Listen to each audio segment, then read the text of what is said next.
Okay, let's see if this works. All right. Hi, everyone.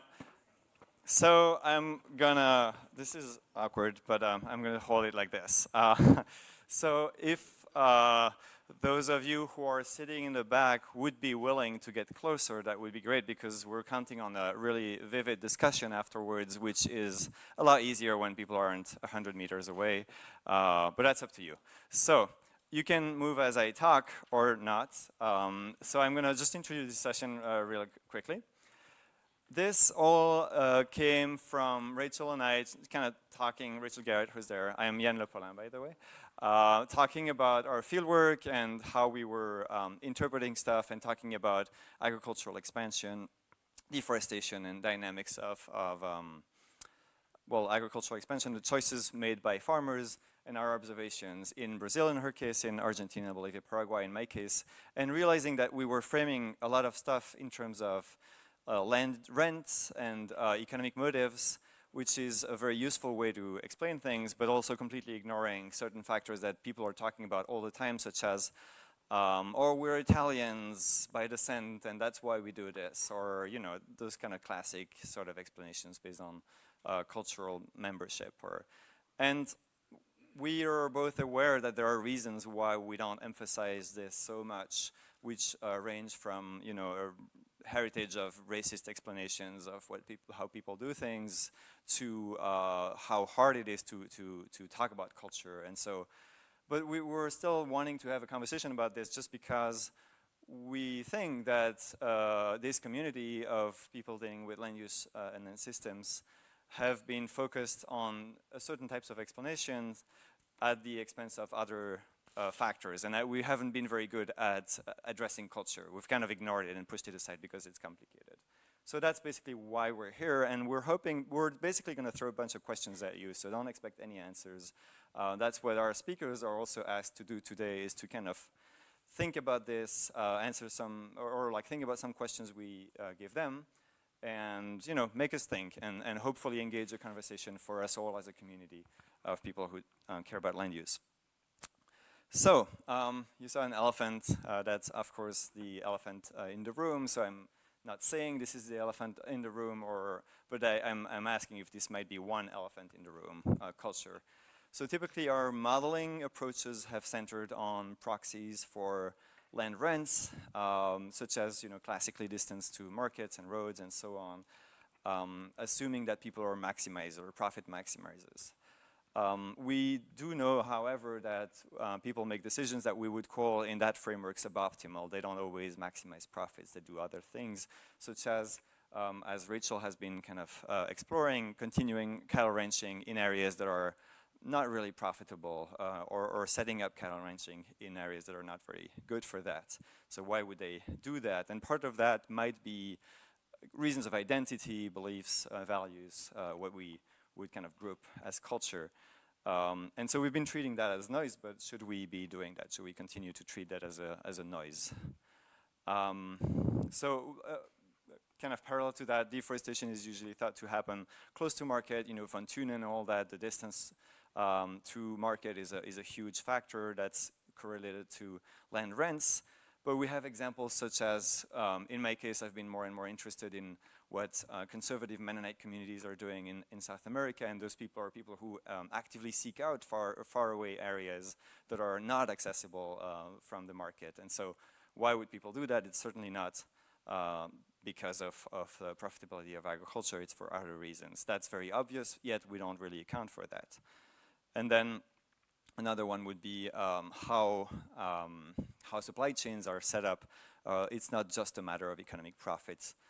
There are examples from, for instance, the Cerrado in Brazil, which is more Rachael's domain, but where this actually has a long legacy that's related to cultural dynamics and identity of those farmers. And so supply chains have been developing around frontiers set up by certain specific communities of people. So this is just to say there are things that that might be important and that we're not really accounting for in most of this community. Not saying that nobody accounts for them, but within this community, this is a very audience-specific argument I'm making here. So one thing that we've started doing with Rachael is a systematic literature review of articles talking about land use and talking about culture very broadly, anything related to culture, and seeing what's the overlap, how much do people actually explain land use dynamics based on anything cultural, and we're taking this very broadly.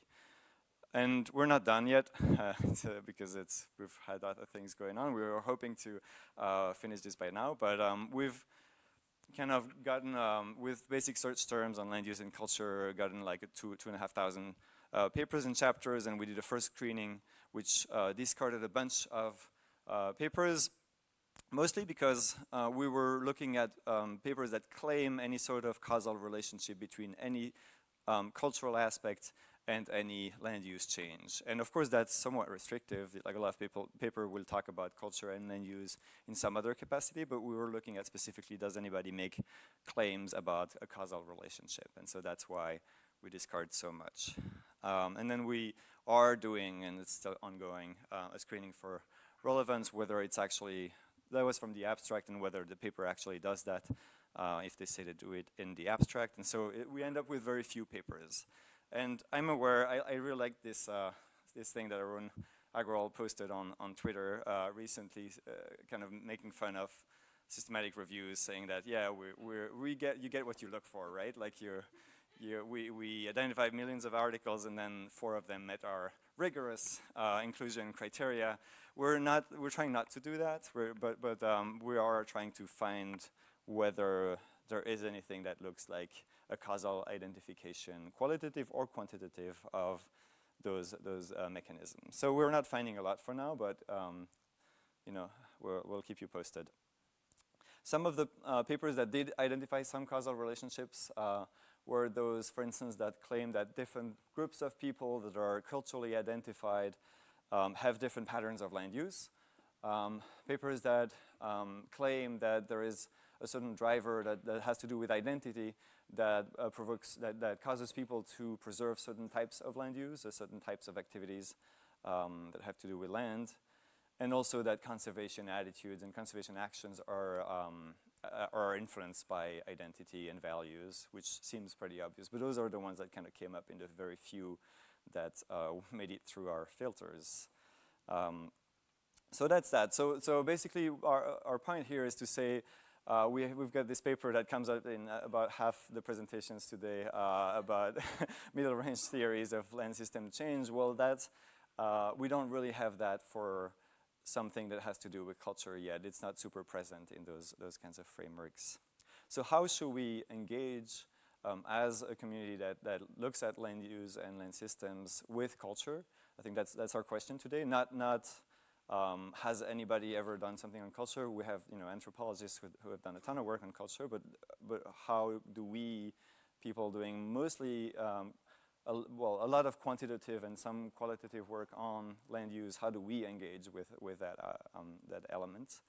And we have 4 presentations today that are trying to bring elements of answers by Mollie Anne Chapman, Jeffrey Hoelle, and Cecilie Zaehringer and Cecilie Friis. Kelly Hopping couldn't make it today. She had to stay in the US, unfortunately. So I'm gonna finish in a minute. I have 3 questions for you that I wanted you to keep in mind through those talks. Those are questions we asked our speakers, and they're gonna give elements of answers, and then we're gonna take that as a basis for our discussion afterwards, which hopefully you will participate in, because we have, you know, we're counting on you. It's not like we have something. It's going to be a discussion. So what challenges specifically does culture, any part of culture, pose to current representations and explanations of the causes and consequences of land use change, again, within land systems, science and practice? What are the challenges that culture poses? How does it defeat some of our explanations?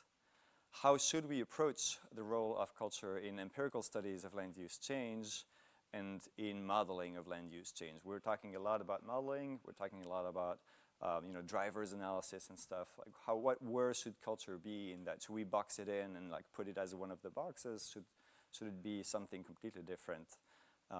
That's something I think that's a really interesting question. And then what is the role of culture in initiating and maintaining some of those distant connections that we're talking about more and more of telecoupling? well, one name for it is telecoupling anyways.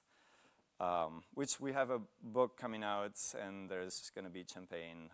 It's right after this, but I don't know if everyone can have the champagne. It might just be. All right. Well, all right. So that's it for right now. So I'm gonna leave you with this, and we were gonna start with I think with Julie, maybe with Mollie. Sorry.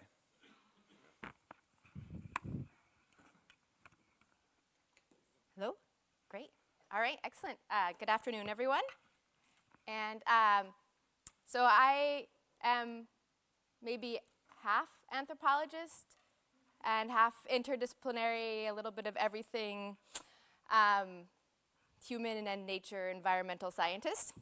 So I will try to speak a little bit on behalf of my anthropologist half while thinking about my environmental scientist half as well. So I want to talk to you a little bit about the way that I'm approaching one tiny bit of culture in one very specific context. But just to begin, I often feel like, as a half anthropologist in a community of environmental scientists, I often feel like I'm asked to do this, like, where is culture? Where is the box that we put it in? I was at a SYNC conference last year, and we were asked as social scientists to provide more variables about human behavior. That's not usually how we work. To me, this is a better model, if you will, about how we should think about culture.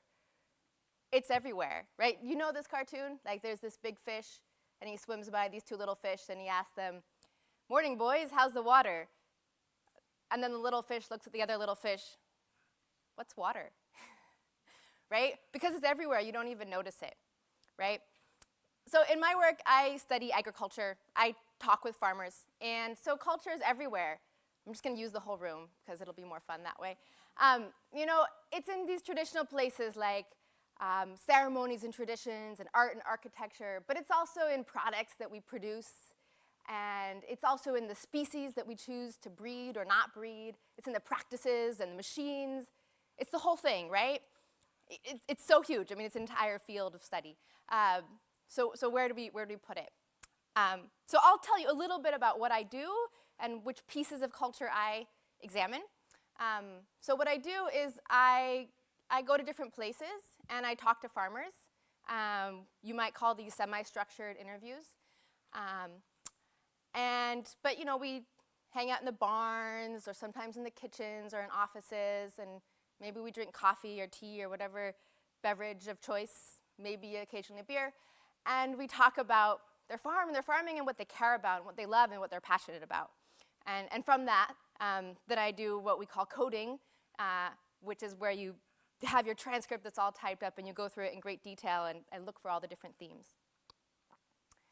And if you're interested in kind of seeing some of the more detailed, the write-up and the theory, I have a paper that just came out looking at the role of values, so a little piece of culture, in why farmers choose to sign up for conservation incentive programs, or why they don't sign up for those conservation incentive programs. But for today, I'm just going to tell you a little bit about sort of the approach. So when we're thinking about programs that would incentivize farmers, for example, to convert land from pasture to forest for the purposes of environmental benefits, we might ask, like, why would they do that, right? And there's a couple competing explanations. The main one that we see all the time is for the money.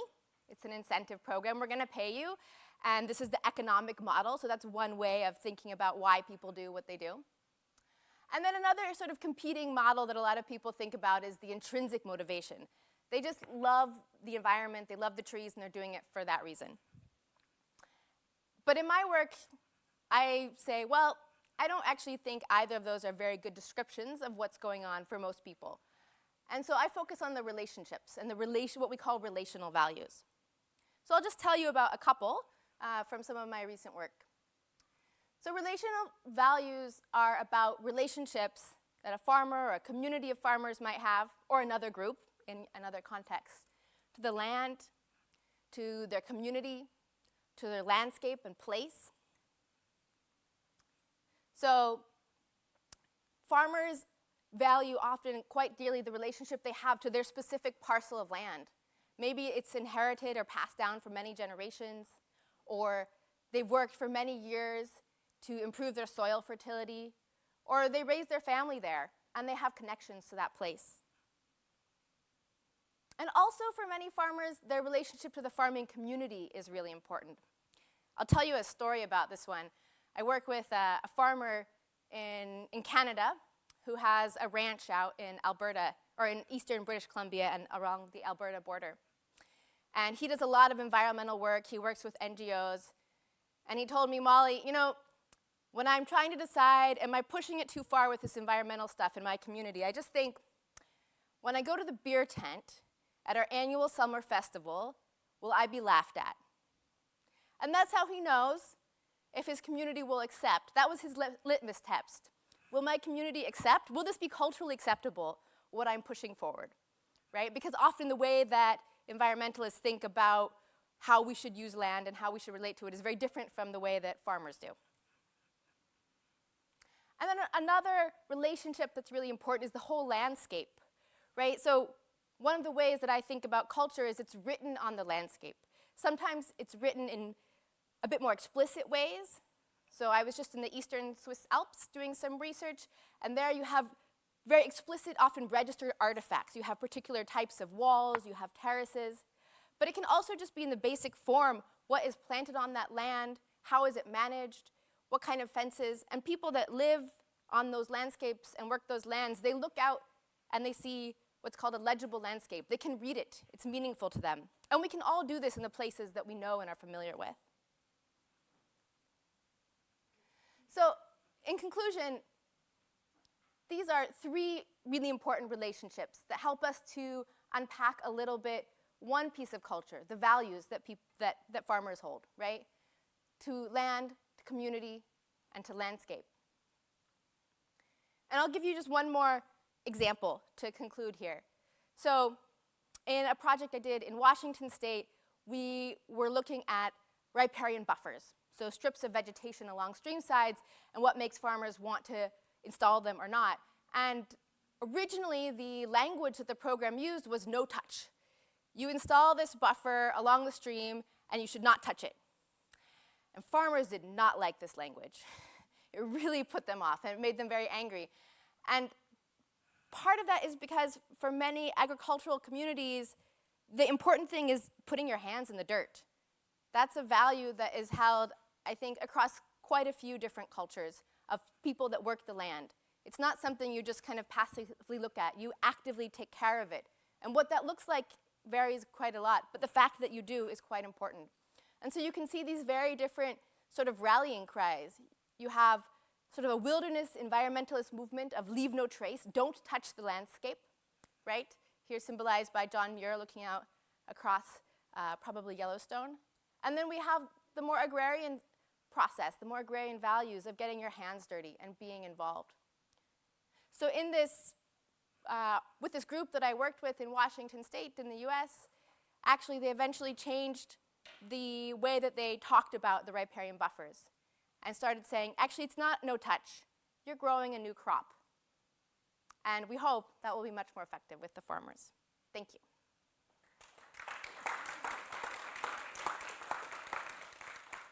We'll have time for one question each, but keep your discussion material for the actual discussion. Yeah.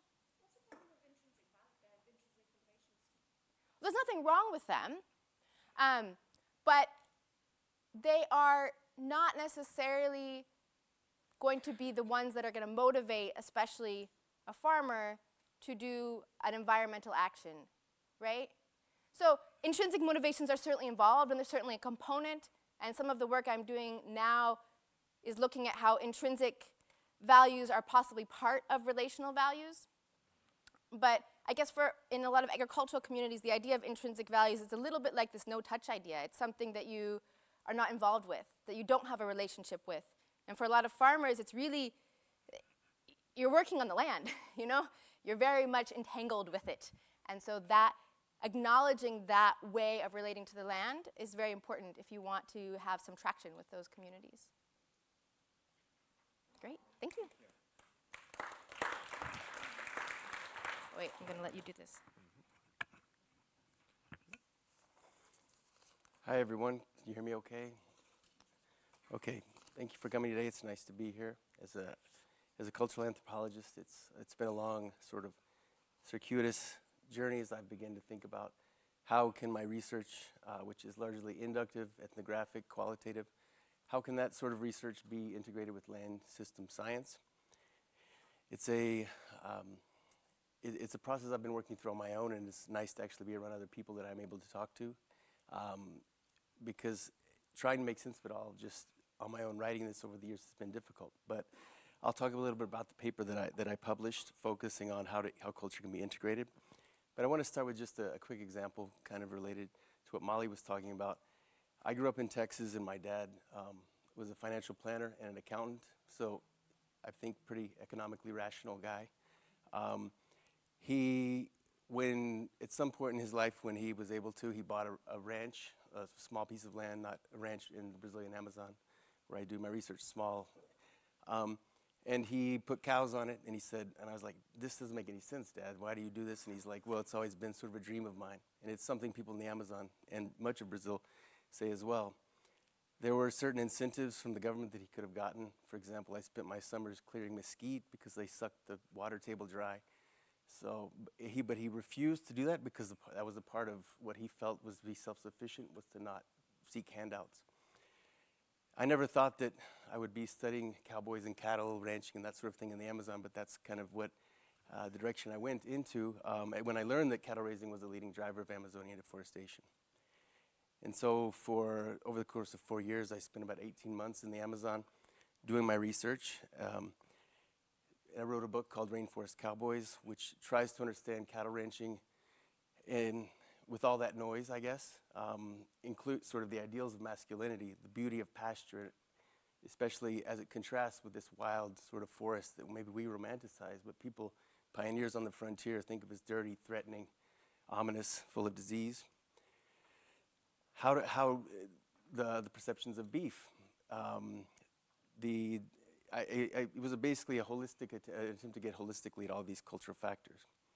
When I finished the book, I was sort of assuming this will be very like land change. I didn't even know the name for the field at that point, but I was like, the people who's published in Science and all these journals and talk about deforestation and show the images from top down, they'll think this will help them. But it didn't, because it could have been in just another foreign language because it was not that useful. It wasn't transferable, it didn't have that generalizability, that transferability that is necessary that I learned over the years. So I did do some quantitative research during that time, and I was able to analyze that and make it a basis for a paper that would have those attributes of generalizability, transferability. And so that's the paper that came out in the Journal of Land Use Science last year. And that the basis for that paper provides a really crucial lesson, I think. And that the first year I was there, I went in and I asked about deforestation. And that's when people shut up and stopped talking to me and kind of like politely eased me toward the door. And when they did answer my questions, we could be sitting among, like, the fields around us could be charred with bulldozers sitting there. But they would still say, no, deforestation, we don't do that. They knew that I was a tree hugger from the north, as they would call an ambientalista. And so I learned that you can't really ask directly about those sort of things. It takes a while to build up some rapport, but it also takes a while to even learn how to ask the right questions. And so over time, I gradually did develop that understanding through a more inductive approach, as opposed to sort of having a pre-formulated set, which limited their responses, maybe didn't have the greatest construct validity, as well as often elicited half-truths, if that. So I've thought a lot about culture and how it can be integrated, and a couple of things I want to emphasize in this brief time, and hopefully we'll have more time to discuss. But culture, in its most basic sense, is learned, it's shared, and it's passed on.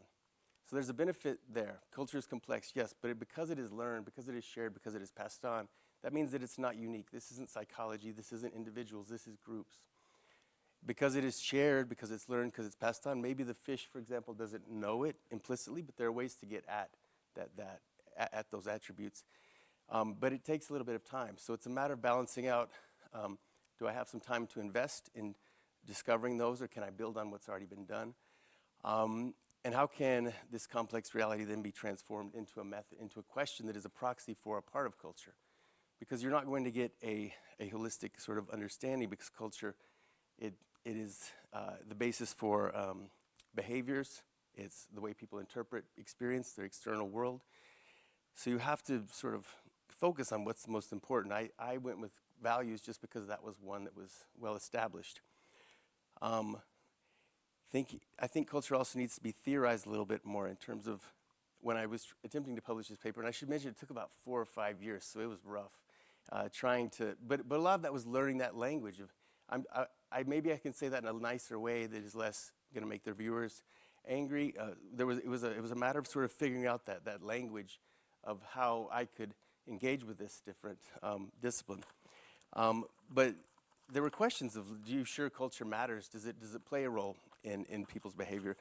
And I think that is something that needs to be, it's difficult because culture is integrated with all these other factors. For example, in the Amazon, you have this land tenure models are based to some extent on Judeo-Christian and Roman ideas of improvement in establishing a presence in a place that is considered wilderness.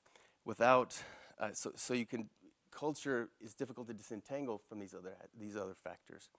Yet it is foundational to the way, especially the evangelical and Christian communities out there understand sort of their mission, especially to sort of transform and make this world productive. Is culture a local level filter? It's often talked about as being something that specific cultures or groups have. My approach wasn't to assume that there were groups, but to ask questions and then determine those boundaries. Because I think that this is a big problem when culture is used. We always predefine the groups and assume they're different, especially with indigenous groups in the Amazon.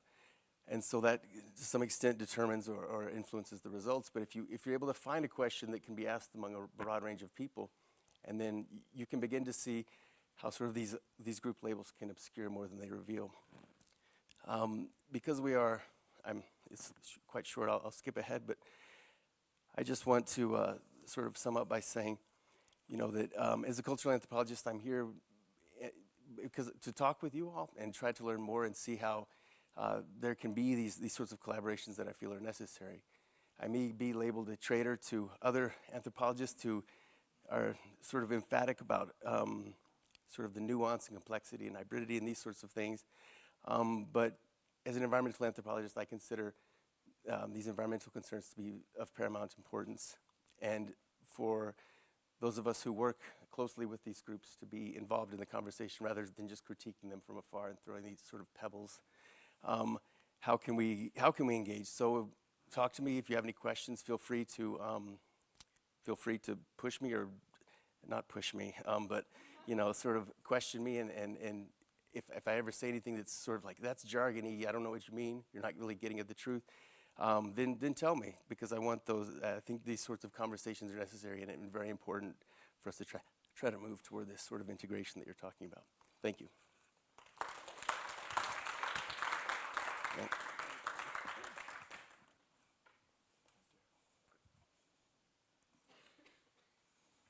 So good afternoon, everybody. My name is Gwendolin Zaehringer. I'm a postdoc at the Center for Development and Environment here in Bern. And I'm just back from Cambridge, where I spent a year as a visiting scholar at the Conservation Research Institute.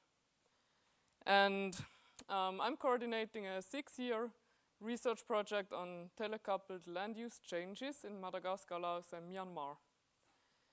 And today I'm going to present on a very small part of that project, which is an in-depth well-being assessment. So we were interested in better understanding how do different land use changes, which are, well, we can say broadly they are all from more subsistence-based livelihoods towards more commercial production in these 3 countries. What kind of impacts do they have on local well-being? And we started with this very theoretical list of central human capabilities brought forward by the US philosopher Martha Nussbaum. And, well, with such a list, you can imagine that although it's supposed to be somehow universally valid, it needs to be contextualized, because what does it mean, life, like the importance of life, not dying prematurely in different places? Is it just, can we really assume that everybody thinks it's important to have a long life, or are there maybe other aspects to this? So what we did methodologically is we tried to operationalize this list through, on the one hand, focus group discussions, gender separated in the 3 countries, as well as in-depth interviews with land users, male and female. That's sort of our database. So we have 18 focus group discussions and the transcripts of those discussions, as well as a bit more than 200 really in-depth interviews on these different well-being aspects. And what I'm trying now within the next maybe remaining 4 minutes is to generalize over the 3 countries what the findings are from this in-depth holistic assessment, and to tease out a few differences between the countries, or maybe even at a more local level than that. So, in Laos, what we observed is that in our case study villages, shifting cultivation has been largely abandoned, which is quite astonishing if you read some of the literature. You go to the field and you think, well, these people are really attached to shifting cultivation, so this is something that will never disappear, and it's destroying the forests. But actually, in these villages, over the course of just a few years, people have abandoned shifting cultivation because they have become more and more invested in rubber plantations. And they said, well, one of the impacts on their well-being was that actually social relations have improved, because now they have more time to spend in the village to socialize with other people, whereas before they said they had to go to these really remote places at the forest frontier and just work very hard. And in addition, the same land users, they have also rented out their irrigated rice paddies to Chinese investors who offered them to pay them money for that land to actually cultivate intensive banana on that land. But this banana only lasted for a few years. It was a typical boom and bust cycle. But then these same land users, they said, well, although now a new investor is coming, offering us a contract farming scheme to do sugarcane on that same land, we don't want to farm that land. Again, we now have other priorities. But then there was another village, like actually an ethnic minority village nearby with land poor farmers, and they were then interested to lease that land from that village, which is more of an ethnic majority village, and they engaged into that contract farming system with the Chinese investor. And this is just to illustrate how in a very small case study landscape, between 2 villages, there can be huge differences in terms of how people are involved in these land use changes, maybe on the one hand based on these ethnic differences and the differences in endowments and entitlements that come along with those. In Madagascar, quite on the contrary, although shifting cultivation is also declining in these study villages, people said this actually has a really an impact on our social relations in terms of we are not spending time together anymore, because it was actually through shifting cultivation that we did spend time together out there in the field, because people across different households but from the same family lineages, they are managing these shifting cultivation lands together. Moreover, these farmers, they also got engaged more and more into high value cash crops such as vanilla and cloth, which they have planted on degraded shifting cultivation fallows. And those have really led to a huge increase in money available in these villages, especially for those farmers who had enough of those shifting cultivation fallows to actually plant these crops. But other households, so especially the younger ones, people who just moved out from their family's household, they didn't have that much land, and actually they are really disadvantaged now because they also the price level for general products on the market increased, and they cannot afford to buy those anymore. So in this case, it was really within the same villages where different types of households now have completely different experiences with the same kind of land use changes. And lastly, in Myanmar, there almost no one in our study villages is cultivating rice anymore. Instead, people are engaged with commercialization of betel nut, cashew, and rubber. And there also a lot of the land is now occupied by oil palm investors, which has made access to land more difficult and has caused many people to migrate to Thailand to actually look for labor opportunities. And here it was mainly from the women in our focus groups which said that this is a problem for us. It has really impacted our family relations because part of the family has to migrate and the other part is staying here. Whereas the men generally said, well, I mean, family relations really have improved, not because part of the family is away, but just because the ceasefire agreement and the end of the civil war have improved the overall situation so much. So this is just another example how maybe differences between the genders can also be a very important factor if we think about the impacts of these land use changes on people. Yes, I should actually stop here and maybe just to conclude. I think context is extremely important, as we are probably all aware, but then still in this case where we look at these three countries, and if we just look at the general results, we could say, well, actually income has improved due to these land use changes for many at the expense of the environment. But then if we look at the more nuanced implications of these changes, we see all of these differences between these type of groups that I just mentioned. And so I think this is really something that we should try to consider, even if we go into more quantitative modeling studies. Maybe we can work more with typologies of different groups of actors, or so on, to try and integrate these kind of differences. Thanks a lot.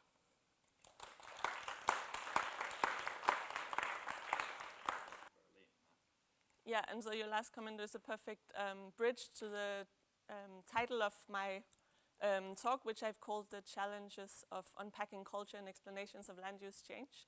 So just briefly, I'm a human geographer by training, and I have done my research in Southeast Asia for the past 6-7 years on questions of transnational land acquisitions, crop booms, land use change, telecoupling.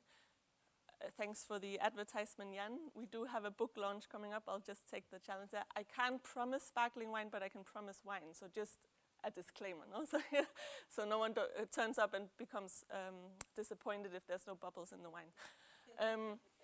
Okay, so I was really excited about the invitation to talk here today on culture and land use change. I thought it really an appropriate theme to start discussing in this community.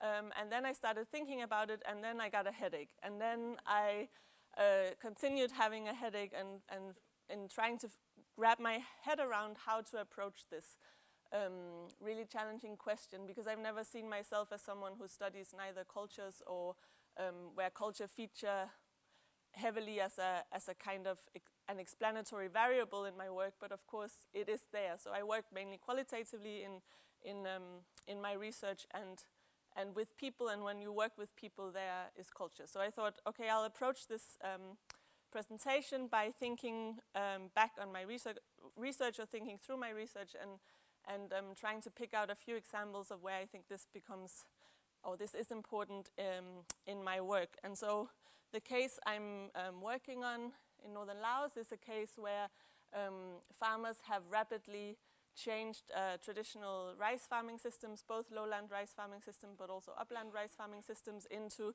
different types of commodity crops. My PhD research really focused on banana plantations that were booming in the area when I did did this research, and which was later in my postdoc, was later converted to sugarcane, and which has been the focus of my postdoc. And so cutting a very complex story down to a few points on culture, what in my case study is really important is people's changing aspirations for what they want with their life and how they want to live their life. So we have in these villages people who want to build fancy new houses. That takes a lot of cash income to do. They want new consumer, or they change their preferences in consumer, for consumerables or in consumer cultures. This is a row of a teenage daughter's shoes bought at the local market. That takes cash as well. Yeah, as well, living these more like this this almost looks like a suburban house with a garden, no? In somewhere, not in a remote rural village in northern Laos. But these changing preferences for different types of lifestyles is a motivation and a driver for engaging in these cash crops. So there's definitely some economic factor that is also often featured in our land system science research. These two images shows, so the other example I want to give is these two images shows the same view of the valley I work, the villages around here. These are banana plantations filling up the valley, and this is 4 years later, this is now sugarcane. So there's these really rapid dynamic changes in land use systems. But what I want to highlight here is there's also somehow stability in the landscape. So here you see a patch of forest that, despite the really economic value of this land, is not being touched by these farmers. And this is, to no one's surprise, a customary forest. It's a cemetery. It's where the important forest spirits live for the village. It has some sort of historical, cultural value for the people living there, and that is one of the main reasons why they are not touching it. It also has a kind of intergenerational things. People value, people save it for future generations to have some forest left when the rest of the landscape is changing. So it has some sort of cultural value.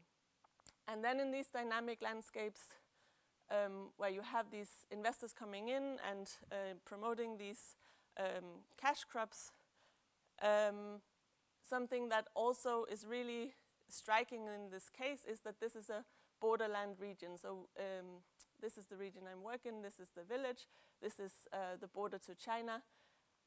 It's a super ethnically diverse region, but it's an ethnic diversity that's represented on both sides of the border. So these are landscapes with the same groups living on both sides of the border, and these crop booms are not just promoted through economic relations, but they are really promoted through cultural ties, ethnic ties, familial ties between ethnic minority groups on both sides of this border region. So the top image here is Chinese investors coming in, but the way they obtain access to land and really promote these cash crops are by working through cross-border networks of middlemen that share these ties. So the one ethnic group is the Aka.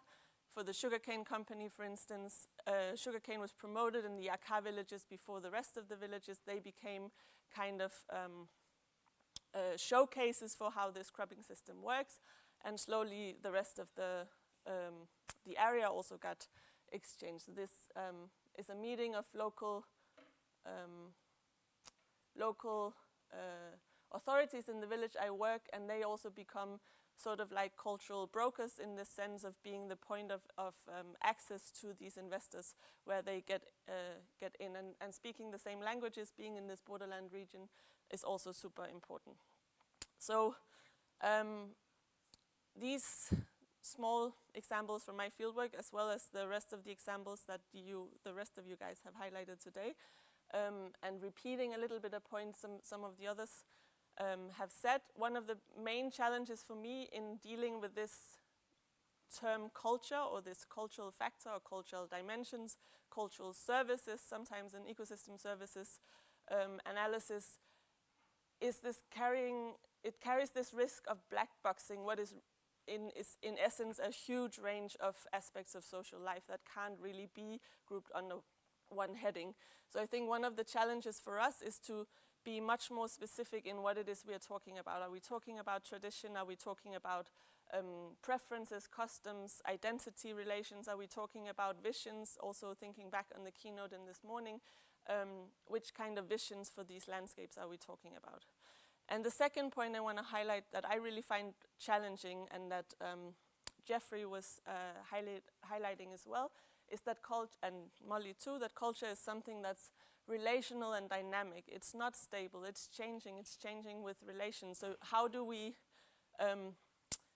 attribute this, categorize? How do we draw the boundaries that make these type of relationships attributable and useful in a model? Since, at least in my understanding, culture is not something people or places can have as a sort of attribute. So that's a challenge when you need to build attributes in terms of modeling. And how we do that, I think, is super important. And this leads to the final point I want to make, which is also a key underpinning theme in this conference, I think, and something that we should be much better at discussing, are the normative assumptions and the types of representations that these attributes and categories carry, that when we talk about, well, anything in land system science, but culture in particular. So who are doing these definitions? The fact that we are in this room largely, and on the panel specifically, only European, North American scholars. We are talking, me and Julia at least, working in areas that we are very foreign to. We have power relations. We enter scenes that are heavily embedded in long histories of colonial, post-colonial histories. So how do we deal with that when we represent, so that we don't end up representing shifting cultivations systems as something that's culturally desirable because that's what people have been doing for years and years and years, and therefore it must be what they prefer to do, just as an instance. And so just 3 small points that I think is really important. So long-term engagement and collaborations in places with people in fields. Not surprising coming from a qualitative researcher doing field work in places. Co-producing knowledge with the people that we are working with, so not assuming a priori when we do modeling or when we do larger scale analysis how these cultural variables play out. And then something that we've been talking about at the institute where I'm working, situated or situating modeling, so letting our modeling representations travel into the areas that they are representing, questioning the variables, the attributes that are in there, breaking them up, deconstructing them, but then also as social scientists, not leaving the room at the deconstruction, but actually staying in the room and helping to build better, to reconstruct better attributes or better categories that could be modeled. And so I want to leave it at that, with this picture, which shows 2 different visions of how a landscape should be. So this is the entry boundary to the Pupakam tourism area. It's also a protected area. It's also a banana plantation. So there's definitely cultural clashes, visions of how this landscape should be and what it, how it should develop. So thanks for the attention.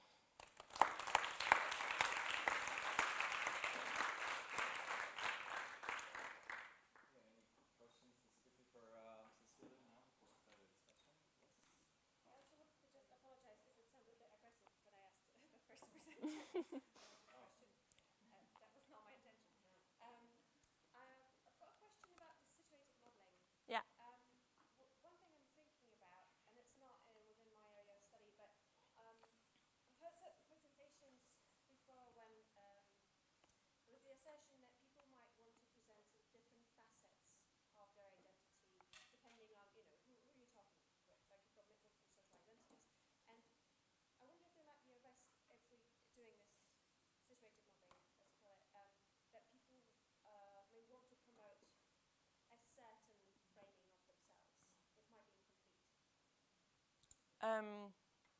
Well, in general, I think that's a question and a challenge for any kind of representation we do. No? So it's also in qualitative research that doesn't necessarily carry a modeling component. People represent themselves in a certain way when you ask them what do they do, how do they live, all of these things.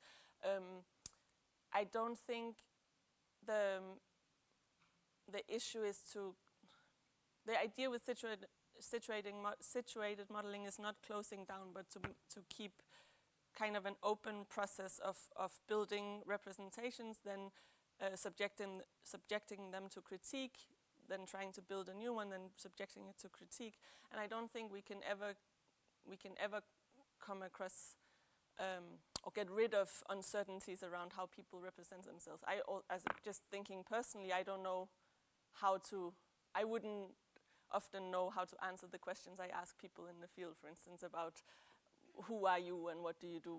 Which identity? Is it the educational migrant that went to Germany to do a PhD, or is it the I don't know, the researcher part of it? Is the friend part of it? Like, which part do you represent? Yeah. So now what I'm going to ask the other speakers to do is come up to the front. I'll Okay. also come up to the front. Yes, please. And we're going to ask them, if they haven't yet answered these questions explicitly in their talk, to have a chance to give a more specific answer or direct answer to these questions one by one. But then we want to open it up to the audience and hear examples of other cases that are not represented well here, or maybe other commentary on disagreements of the ways that this has been framed so far, or definitions of culture. That's also fine during that discussion. But the idea is to get beyond just saying, okay, it's everything, so we can't do anything about it, it would be a risk to just boil it down into a black box and oversimplify it, to something more, to progress to something that actually moves it forward into more explicit representation in our models, however imperfect it is. And so that's basically the first question, and the second question, and then the third question is a little bit more specific to these long-range connections and how do we incorporate them in those. But keep thinking about ways that you can be helpful in maybe turning this complexity into something tangible that we can then incorporate into our models. And I don't mean models as always in a quantitative sense, but also conceptual models. Okay, does any of you want to start us off with one of those questions amongst you, or? I'll get it started. Actually, I saw a talk this morning that I thought was quite thoughtful about this kind of people to pixels problem. And I should look up the woman's name because she did a really awesome talk.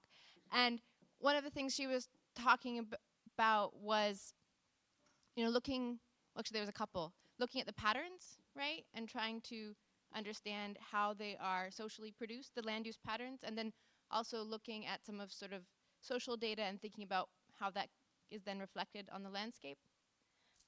And then another part was really thinking, not just culture, but sort of thinking about when you're building your model, how do you draw all the pieces and the connections and the arrows, right?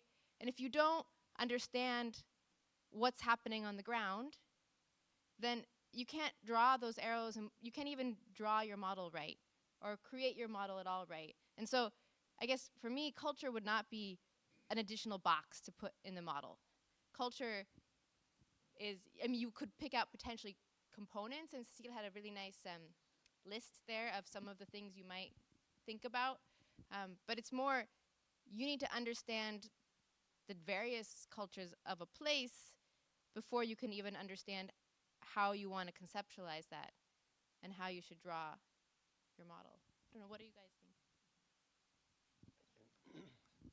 I think that I agree with you on some level, but also that it is necessary to have it represented somewhere on that model. And so a big part of what I think, what the first question, especially like how can, there are challenges, but how can we do that? I think that finding some sort of salient variable that can be included in that, like, for example, what I analyzed was just how do people perceive the forest versus non-forest landscapes that are studied from above. And it was based on the the ways people talked about them when we would maybe drive by, they'd be like, that's beautiful, that's development, that's progress, these sorts of things.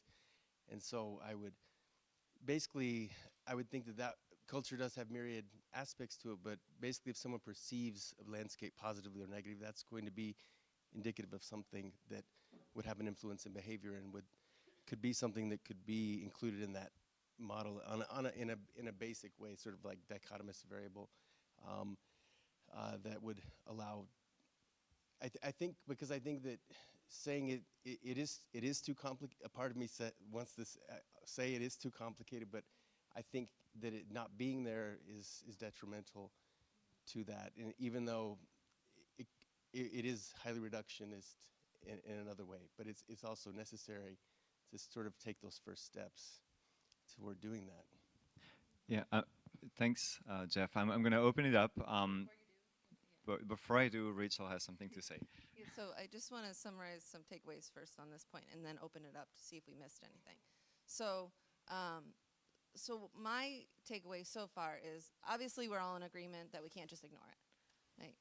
But there seems to be 3 ways to approach this, either as trying to incorporate it as reducing it into a proxy variable or several proxy variables in a box in our conceptual diagram or model. 2, to include it as the arrows between boxes because everything is relational. Or 3, one of the ways that I've been mainly thinking of it is what is the objective function in our model? What are people trying to optimize? And those are all different approaches, but they're also not mutually exclusive. So there's a possibility for doing all of that in our models. But I'm just wondering if there's any other additional approaches that people have thought about in terms of how do you incorporate values and identity and norms into your models. And again, we're talking broadly here, not just quantitative models. Who was first? Oh yeah, I'll go to you. All right, thanks. I think there's one specific issue I've been thinking about. I think there's a broader theme to it. So in this space, so if you look at, say, the IPCC 1.5 degree report and all the economic simulations that were done to say, yes, we can get to 1.5 and this is what it would take, a common theme there for land is the massive transformation of the biosphere to produce bioenergy. And I've worked with those models in the past. Alan can contradict me later if he wants. But I think, within those, that's just being driven by that being low cost. Bioenergy is much lower cost mitigation compared to transforming technologies, right? So they see land as easy to change because it's cheap. And that's as far as they take it within the model, and I don't blame them for that because that's what they know. But then I work with the farmers who would have to do that, like work with US farmers, and they're the ones who would have to grow all that biomass, and it is not anywhere on their radar. It is not even in the top 20 topics that they talk about when they get together.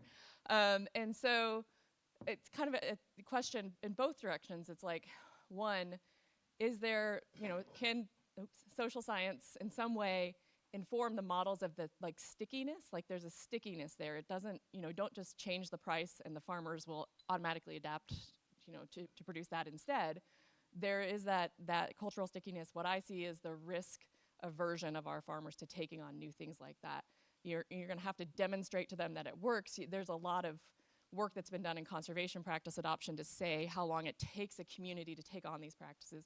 Can we get any of that stickiness into the economic model so they know it's not as cheap as it looks just based on price? But also on the awareness part of it, who has sort of the responsibility to take, we see this information coming out of the models, but that's just not entering the conversation of the practitioners. So is it the modelers who need to take that to the practitioners? Like where, I'm kind of in that space myself, but I don't see anybody else there. And I work for kind of a unique organization. So, but just thinking about that as well, as modelers, as you're seeing these things come out, who needs to be communicated to about that and who has that kind of responsibility? So no answers, more questions. Okay, thank you. Yeah, that's, oops, all right, I'm gonna find a way to you. Wait a minute. Oh, there was more here. Oh, yeah, there was you and then you, sorry. All right, pass this on here. Thanks. Yeah, it's for the feelings of people who are listening to us. So when I do modeling, I do agent-based modeling. So I do have a conceptual model, clearly, but it's not boxes and arrows. So that's why I put my hand up, but actually, what I do try and think about is behaviors, which is probably the objective function idea, most closely aligned with that. But also, I've just realized that I have a real big challenge, given what Cecile said about we can't have any attributes, because that's the first thing I think about when I'm thinking about an agent-based model is what attributes do my agents have? But maybe I need to stop thinking about that and think about more the relationships that they have and their behaviors, their objective functions. Yeah, I think people weren't saying, that there can't be attributes, but people were warning us of the risks of predefining attributes, especially at the group level, because they can obscure other things that might arise, especially if you take a relational lens. Oh, thank you. Edward Morgan, Griffith University from Australia. I thank you for organising the session and to all the speakers. It's really interesting to hear culture being talked about in these contexts. One issue I think we often forget is, as you pointed out, culture's everywhere. That includes with us, despite wanting to be nice objective scientists. So when we build our models, culture's in there, our culture, and sometimes I think that affects these things. The other thing is, I wonder if it's going to be a box or an arrow, if it can be an empty one that just says that reminds us that we have an ignorance about this. And I think sometimes approaching these things with a bit more humility and a bit more ignorance, our own ignorance, and just really about that idea of going into other cultures and beginning to do that work that you guys are already doing and thinking, ooh, am I really in a position to even think about anybody else's culture in a way, especially bring on colonialism. I'm from Britain, so wow. There's no place we didn't touch. It's, so I think ignorance and humility is something within these models, but I don't know how.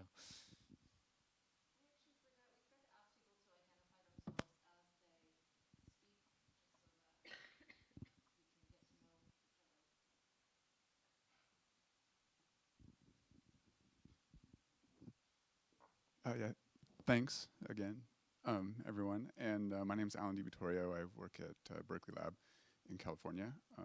I have two comments. One thing that really struck me in the variety of presentations we saw is that there were some definite examples of how culture is changing along with land use, right? That they're happening at the same time. And that, I think, is poses one of the challenges to how to incorporate into our understanding, is that it's not just there's a cultural background that is determining people's decisions.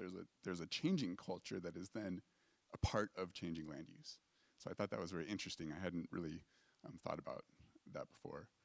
The second thing I want to say has to do with ways of approaching this. One thing that I didn't see in the examples is norms that have been instituted by government organizations. I've done some work with land use change in California and how it affects landscape carbon. And the modeling is all about how carbon changes with different land management practices. But it's driven by scenarios, land use scenarios. So we're not modeling the actual land use. But the scenarios come from state agencies that have programs, monetary programs, incentives to manage the landscape. And there are also laws in place there that say, well, you can't urbanize agricultural areas within certain distance, or you can only, how is it? One of the laws is that you cannot build out a certain distance from existing urban land, right? Because there's this value that's been built into the system that wants to preserve that pastoral landscape. And so those types of things are part of culture as well. And in some ways, maybe easier to put into a model because they are defined. But it's also, I was thinking that scenario approaches are also another way that you can incorporate culture and value, or the aspects of culture, not the whole thing, but the values and norms and pieces into a modeling framework. So thanks. In a way that also raises more questions about what should be the limits of this discussion. Should we even talk about culture, or should we talk about all the things we're ignoring when dealing with land use change? And so that's a question for me anyway. Does anyone of you want to add to this? Yes.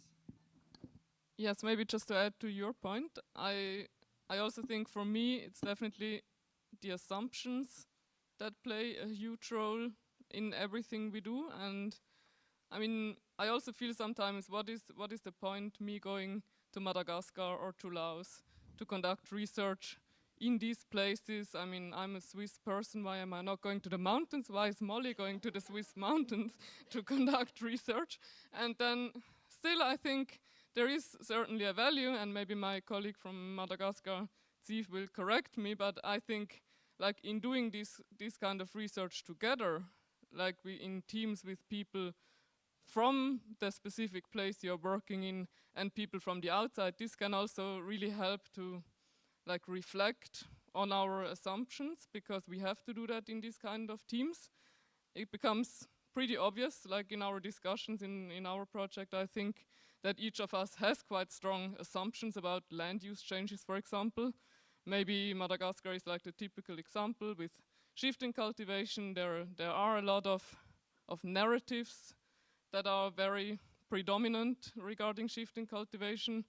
And yeah, I think maybe the only way to really somehow address this is actually to work together in these kind of mixed teams, because maybe also if Ziv would do all the work in Madagascar just by herself, she might also have certain assumptions, which, yeah, in discussing those with somebody else from the outside can also change something in the kind of work you do then. And yeah, I just think assumptions are really a thing that also in these kind of conferences we should talk about a lot more. Like in all of our presentations, sometimes I feel each person should start with saying, okay, my assumption actually is that, and then, okay, I chose this model or this kind of representation to actually test this, but yeah, maybe it's too much.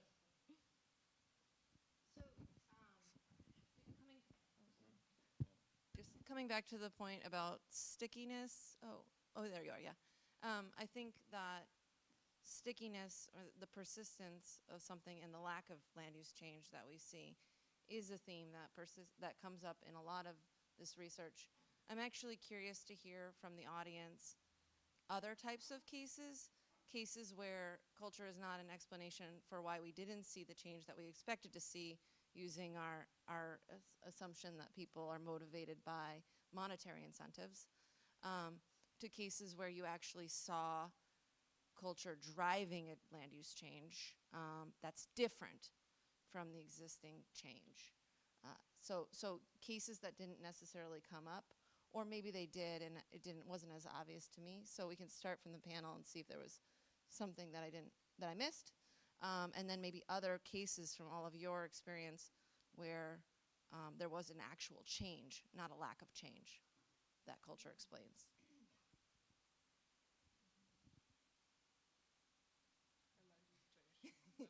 Yeah. Go ahead, Sam. The thing I was thinking of was from Indonesia, where culture is basically embedded in legislation in terms of how indigenous land rights are integrated into broader land rights, but as of in a way that's lower than the rights of the state or private property, so that these cultural values exist formally but secondary too. So like there's like a long history of the importance of culture there that you can see in these like more formal spatial characteristics. But like by saying that they're there already removes the ability to contest land rights and allows plantations to come in and occupy land and say that they have got traditional rights to it. So I think it's something that hasn't been thought of so far.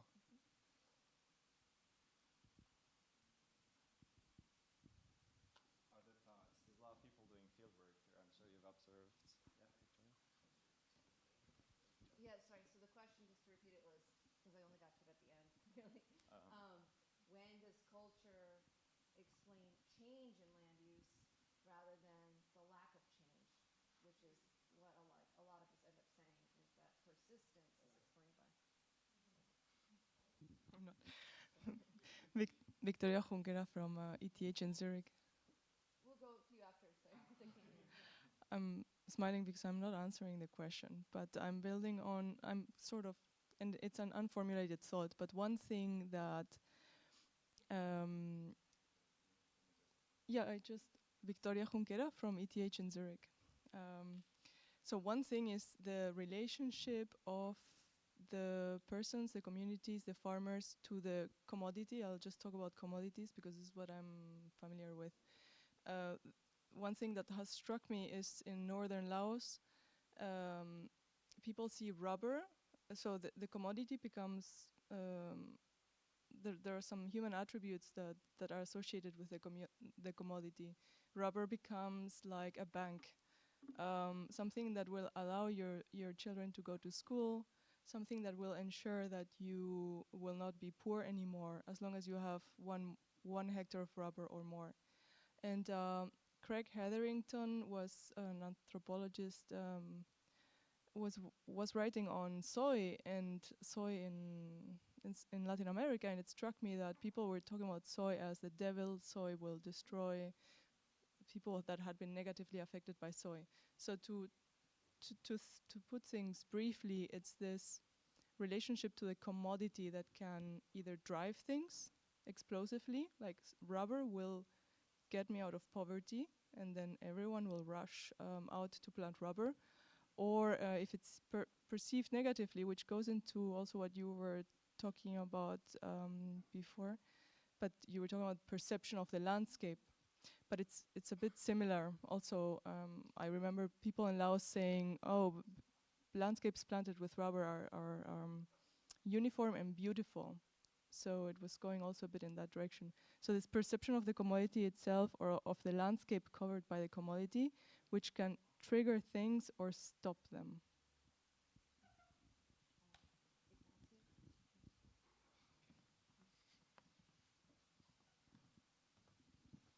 I think Ines is just going to say always and give me the micro back. Yes, okay, thank you. I'm Ignacio from Tucumán in Argentina. No, I'm just wondering if you think in rapid change of land use change, like a palm oil expansion, soybean, whatever, there are not cultural values and construction behind these changes? There are. I think one of the main problems probably is more the capacity to impulse, to impulse and to promote the change that are sustaining the cultural visions. Sometimes it's related with capital disponibility, also the power to lobby and taking decision in high levels, but always the land use change, I think, finally is a representation partially of the different representation of the world and cultural views about what to do with the land. So my answer for you, Rachel, is probably always. All the changes have cultural aspect behind. The question would have been, what is that? So if everything is a cultural driver, how can you crystallize that into something that is more tangible as an entryway? And I think what you're saying is the underlying objective to increase income or profit from commodity production is the underlying cultural value. And so what I would say is, okay, then identifying it as such and making it explicit as a cultural value that is dynamic and can be changed through different telecouplings is maybe where we need to go. So I think it's great.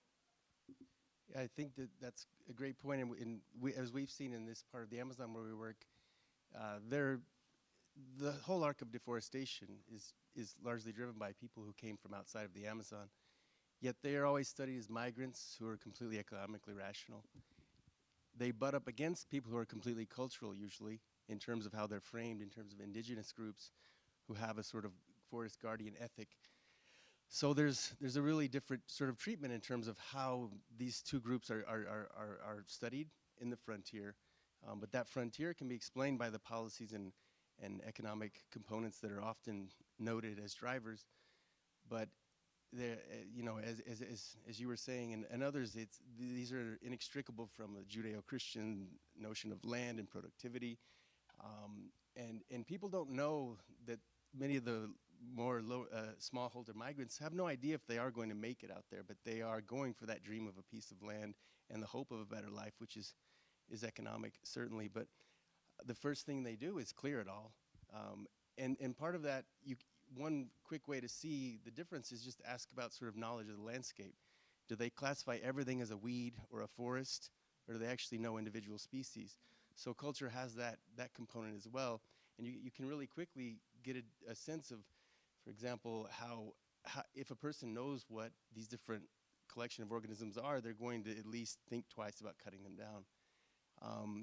And replacing them with these European cultivars and things that have been planted in the south and have now been adapted to the Amazon. But that also changes. Now there are migrants who have been born there who have changed and have more of a conservation ethic. But I think that, yeah, it's more a matter of us not seeing culture because it is so embedded in the institutions with migrants. Yeah, I wanted to pick up on James's challenge that I don't like attributes, and also yeah, kind of summarizing, because I think what I was trying to flag in my second bullet of things that are really challenging is this idea of culture as something that places or people have and that's stable, and that then somehow something from the outside comes in and changes those categories or those cultural practices or those cultural values, whereas the point about culture being relational and dynamic is exactly that there is nothing there before, it's always in relation. And that's why I find it really challenging to set those attributes, because one of the things that I'm most kind of, how should I put this kind of politely, but annoys me most, maybe, in these type of, in some types of modeling ventures or scenario buildings is when these cultural categories becomes deterministic or prescriptive. So we classify these kind of land users as subsistence farmers, and they have these types of traditional values that would allow them.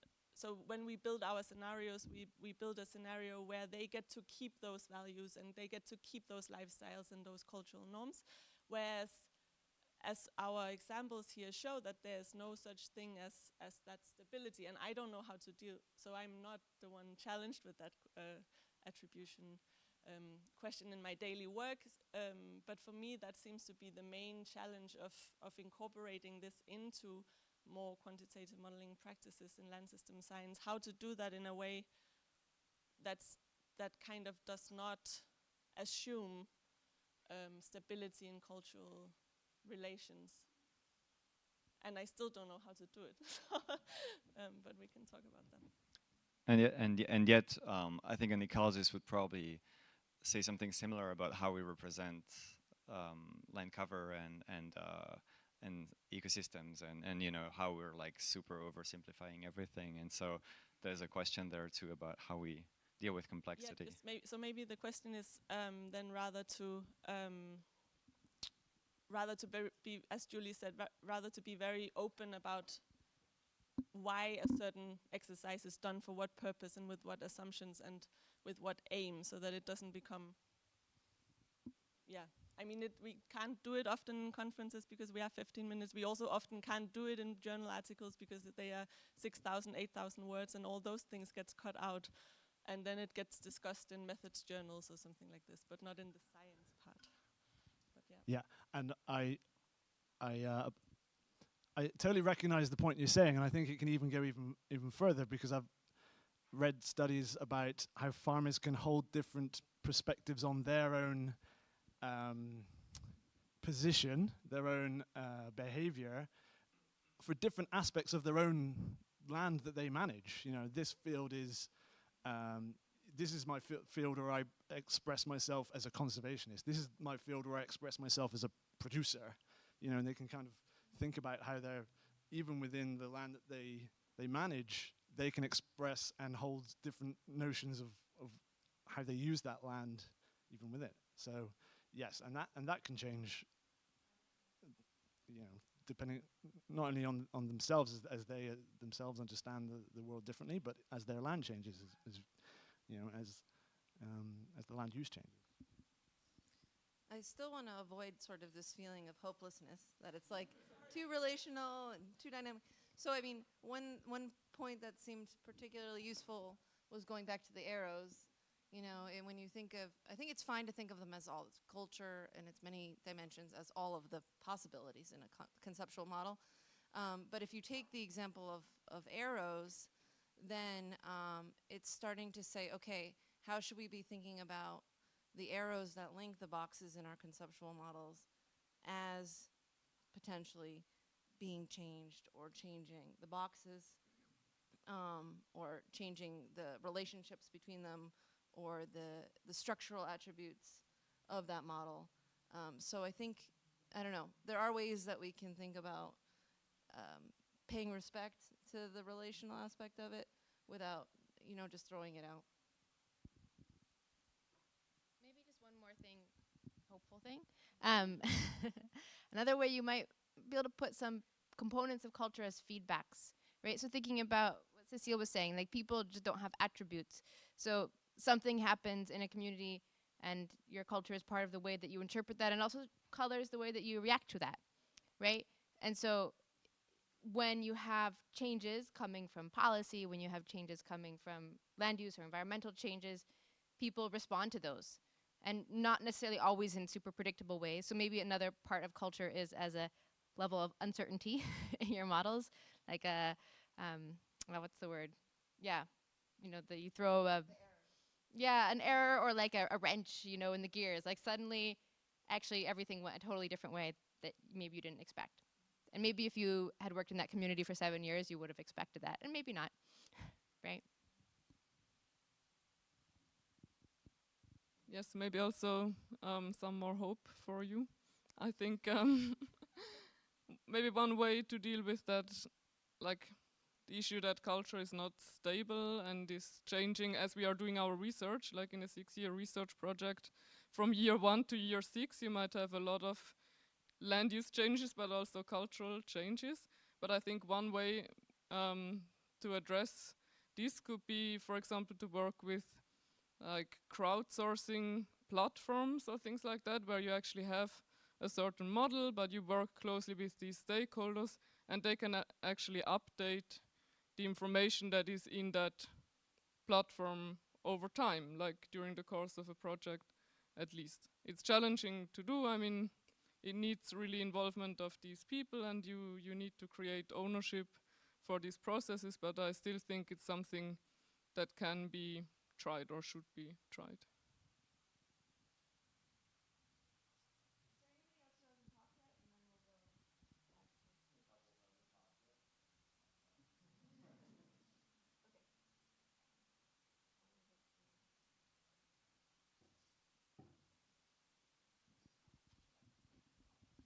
Thank you. I'll introduce myself this time. I'm Kasia Mikołajczak from Lancaster University. I think then there's one more hopeful way to look at systematizing maybe culture a little bit informed by environmental psychology. And individual level, we know that values change, but with great difficulty. So past adolescence, once people decide what is important for them in lives, what guides their lives, that tends to stay stable. It tends to be things like beliefs or visions informed by beliefs, by knowledge, and by the social environment that change. So that might help thinking about, you know, where do we need to put that change in the models, and where we can be more sure that the change will be slower. Unless there is like a massive, dramatic change in the system that then people can then you can see sort of mass change in values, but that's very rare.